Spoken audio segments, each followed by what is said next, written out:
Greetings and welcome back to room 303 in our Chats with Emily as we're calling our readings through the Johnson edition of the poetry of Emily Dickinson. We turn now to poem 126, To Fight Aloud is Very Brave. Now, we are in many ways back to the battlefield and more particularly to poem 67, Success is Counted Sweetest by Those Who Ne'er Succeed.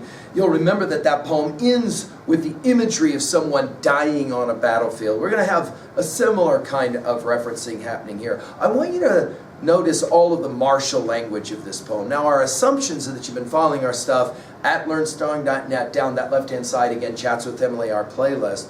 And I'm hopeful that you've been exposed to our introductory set of comments, and I'm hopeful that as well you've worked through the preceding 125 poems we just finished with for each static instance. Now, I want to point out that Emily will suggest that there's two types of recognition, two types of gallantry, as she will reference it. There will be the loud, as is obvious from the opening lines, to fight aloud. And then there is the silent. Now, just think about the power of someone who is writing a poem like this, who spent much of her adult life in the silence of her room, writing. Okay? Let's enjoy the poem. To fight aloud is very brave, but gallanter I know, who charge within the bosom the cavalry of woe, who win and nations do not see, who fall and none observe, whose dying eyes no country regards with patriot love. We trust in plumed procession, for such the angels go, rank after rank with even feet and uniforms of snow. Now, I want to point out that the work of the scholar Helen Vendler is front and center in my mind as I work through this set of lines. What she has to say about this poem, I think, is brilliant. The first thing that I want to point out, notice right away, is the use of the word aloud, right? That is to say, Emily is anything but loud, right? And so she will say, fighting aloud is very brave. In other words, to be front and center, to be seen, to be recognized. But, and then she uses only once in all of her poetry this term, a gallanter, right?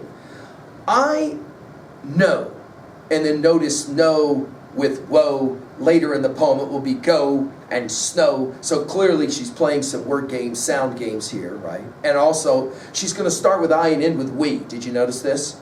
But gallanter, I know. And then she'll get this anaphoria thing going with who, and whose. Watch this. Who charge within the bosom the cavalry of woe. Again, taking us back to poem 67. And of course, this idea of woe and suffering now takes us to the question of theodicy. Why must there be pain? Why must there be suffering? And then she continues. Who win and nations do not see. Who fall. Now we are for sure back to poem 67 and Success is Counted Sweetest. And none observe, whose dying eyes no country, notice capitalized, regards with patriot love. In other words, there are those who fight and everyone knows. But she says it's more amazing, more, as she will say it, gallanter, for those who fight and nobody sees. Now, there's this interesting inversion then all of a sudden, with from I to we. We trust in plumed procession. Now, this is interesting. Is she now speaking ironically? Often with Emily, we just don't know. We trust in plumed procession, for such the angels go. And immediately we start thinking about, of course, Milton's Paradise Lost. We've given full lectures at learnstrong.net. This use of the word angels will take us back to poem 7. You'll remember where peasants are the angels. Hey guys, 24 poems, Emily will reference angels.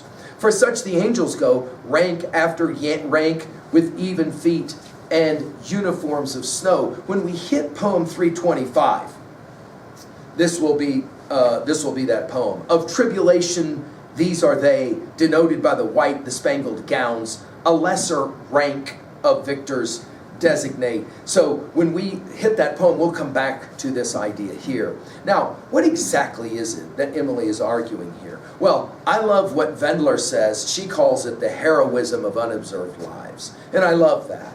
And at 2b, it's powerful, this anaphoria thing. But I'm most interested in 3a at several titles. Think about what it is that Wordsworth says in Tintern Abbey. What is it that he says constitutes a great life? It isn't the great things. What it is the little, nameless, unremembered acts of kindness and love. Remember what we said as well about our study of the Bhagavad Gita 2. You have the right to work, but for the work's sake only. You have no right to the fruits of your labor. Desire for the fruits must never be your motive in working. And then you'll remember that passage ends with, never give way to laziness either. The notion that there is something profound about a life that's lived without the need for acclaim. That is to say, to live quietly, not aloud, we might say, right? In Wendler's treatment, she comments on a couple of different sources. Do you remember in Tennyson's In Memoriam, do you remember that he says, "Oh, yet we trust that somehow good will be the final goal of ill.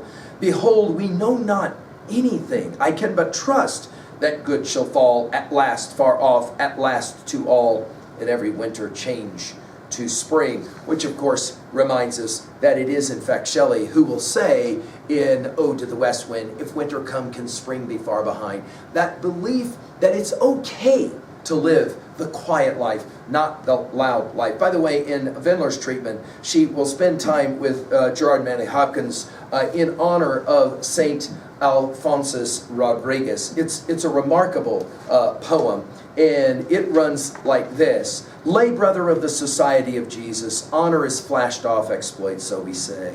And those strokes once that gasped flesh or galled shield, should tongue that time now, trumpet now that field, and on the fighter forge his glorious day. On Christ they do, and on the martyr may, but be the war within. The brand we wield unseen, the heroic breast not outward steeled.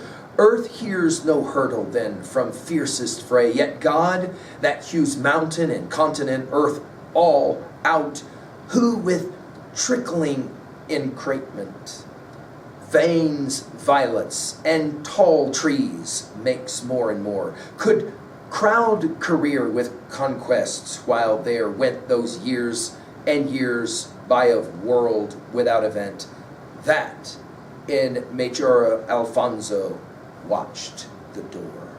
Finally, at 3b, how are we going to own a poem like this? What was a time in your life when you were a fighter, when you were brave, but it wasn't aloud, it was quiet, and no one knew? Maybe Emily is challenging us to live more that life through our studies. Thank you.